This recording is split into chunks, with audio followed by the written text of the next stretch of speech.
Hello दोस्तों, आपका स्वागत है आपके अपने पीसीआई परिवार में।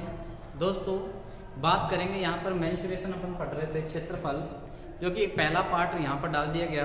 दोस्तों, यहाँ पर ज़्यादा डीपली नहीं पढ़ेंगे अभी फ़िलहाल दिल्ली पुलिस की एग्ज़ाम को मद्देनज़र रखते हुए या फिर एसएससी जीडी को मद्देनज़र रखते हुए केवल फॉर्मूला बेस्ड क्वेश्चन या फिर फॉर्मूला देखेंगे। दोस्तों, यहाँ पर जितने भी एग्जाम हुए वहाँ पर मेंसुरेशन क्षेत्र मिति से 2-3 क्वेश्चन पूछे गए हैं दोस्तों। तो साथ में अपन 2D प्लस में 3D दोनों साथ में लेके चलेंगे। दोस्तों, बात करें आयत की, आयत का विकर्ण। दोस्तों, यहाँ पे पूछा गया कि ये मान लो आयत की लंबाई और चौड़ाई, सामने की भुजाएं क्या होती हैं, बराबर। जैसे बात करें सीधे फॉर्मूले पे आते, विकर्ण की बात करें तो विकर्ण कैसे निकाला जाएगा। तो दोस्तों, यहाँ पर ये अगर 10 है, ये क्या होगी 5, कुछ भी मान सकते हैं। तो यहाँ पर क्या ये एक त्रिभुज बन गया और ये भी कौन सा हो गया, समकोण त्रिभुज। तो यहाँ पर कर्ण निकाल सकते थे, कैसे निकाल सकते हैं दोस्तों, ये क्या हो गया आधार का स्क्वायर प्लस में लंब का स्क्वायर और उसका क्या कर दिया जाएगा अंडर रूट। तो यहाँ पर दोस्तों आधार और लंब नहीं है, ये हो गई इसकी लंबाई, ये क्या हो गई चौड़ाई। तो यहाँ पर विकर्ण कैसे निकाला जाएगा, लंबाई का स्क्वायर प्लस चौड़ाई का स्क्वायर। तो यहाँ पर विकर्ण पूछे तो दोस्तों यहाँ पर ये मान लेते हैं, ये भुजा है 4 और ये है कितनी 3।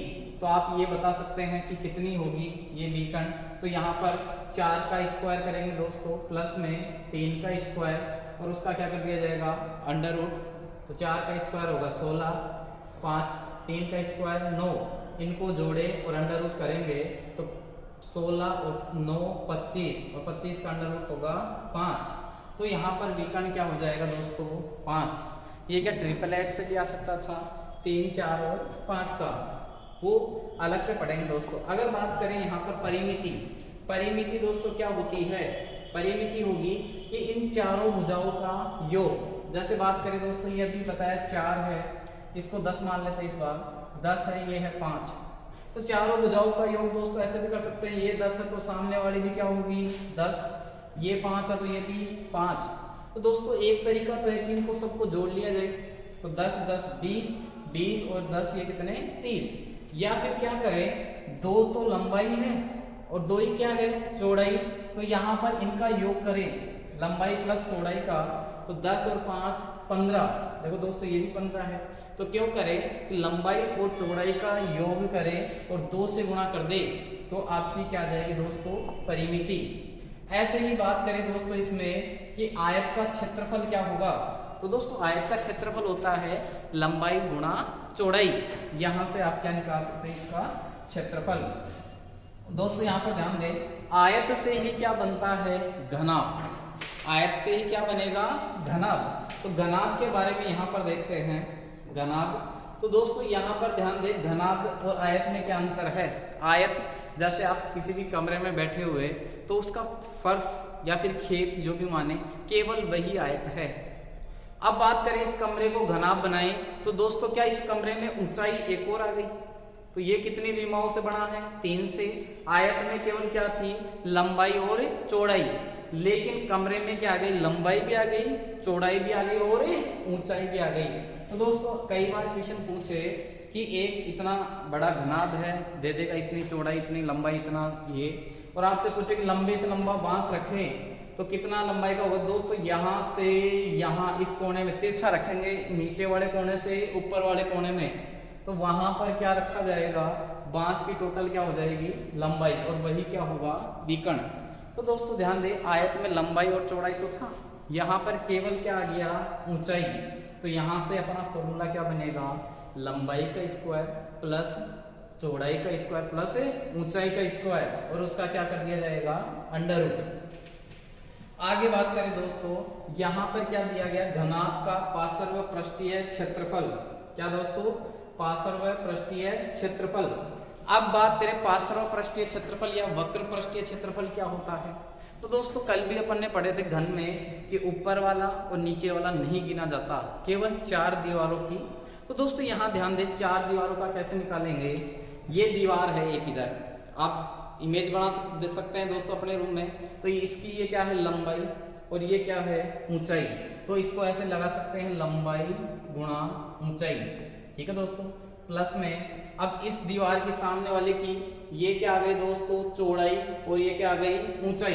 तो इसको कह सकते हैं चौड़ाई गुणा ऊंचाई। दोस्तों यहाँ पर ये आ जाएगा पार्श्व पृष्ठीय क्षेत्रफल। लेकिन दोस्तों एक दीवार इधर, एक इस क्या बराबर की इधर है, तो यहाँ किससे गुणा कर देंगे, 2 से। ये इधर सामने, तो पीछे वाली भी क्या इसी नाप की रहेगी क्या। तो दोस्तों एक तो या तो ऐसे हो सकता है। अब इसी को अगर कॉमन ले ले, दोनों में क्या है दोस्तों, यहाँ पर ऊंचाई है क्या, तो ऊंचाई यदि कॉमन ले लिया जाए तो 2 गुणा ऊंचाई, फिर ब्रैकेट में लंबाई प्लस चौड़ाई। तो दोस्तों यहां से ये क्या बना गया, फॉर्मूला। तो घनाभ का पार्श्व पृष्ठीय क्षेत्रफल क्या होता है, 2 गुणा ऊंचाई ब्रैकेट लंबाई प्लस चौड़ाई। या फिर दोस्तों ऐसे लिख सकते थे, 2 गुणा लंबाई गुणा ऊंचाई प्लस चौड़ाई गुणा ऊंचाई। बात करें दोस्तों समकोण पृष्ठीय क्षेत्रफल में, समकोण पृष्ठीय क्षेत्रफल में क्या यहाँ पर दीवार भी, छत भी आ जाएगी और फर्श भी आ जाएगा। तो बात करते हैं यहाँ पे, तो लंबाई गुणा चौड़ाई, जो कि पहले दीवार की हो गई लंबाई और ये चौड़ाई, फिर हो गया चौड़ाई गुणा ऊंचाई। दोस्तों बारी बारी से तीनों को रखेंगे 2-2 बार, और यहाँ पर प्लस का साइन होगा और 2 से डबल, क्योंकि एक दीवार इतनी ही सामने वाली, जितनी छत है उतना ही क्या होगा, फर्श। तो इसको किससे गुणा करेंगे, 2 से। तो अपना फॉर्मूला बन सकता है लंबाई गुणा चौड़ाई प्लस चौड़ाई गुणा ऊंचाई प्लस ऊंचाई गुणा लंबाई। बात करें दोस्तों घनाभ का आयतन कैसे निकलता है, तो दोस्तों यहाँ पर ध्यान दें, घनाभ का आयतन होगा लंब का स्क्वायर, लंबाई गुणा चौड़ाई गुणा ऊंचाई। दोस्तों यहाँ पर आयत का क्या था, आयत ये थी, इसका क्या था, लंबाई गुणा चौड़ाई। दोस्तों यहाँ पर इस कमरे में क्या ऊंचाई और आ गई, क्या हाइट, तो यहाँ पर सिर्फ किससे गुणा कर दिया जाएगा, ऊंचाई से। दोस्तों अब बात आती है कि सर आयतन में क्या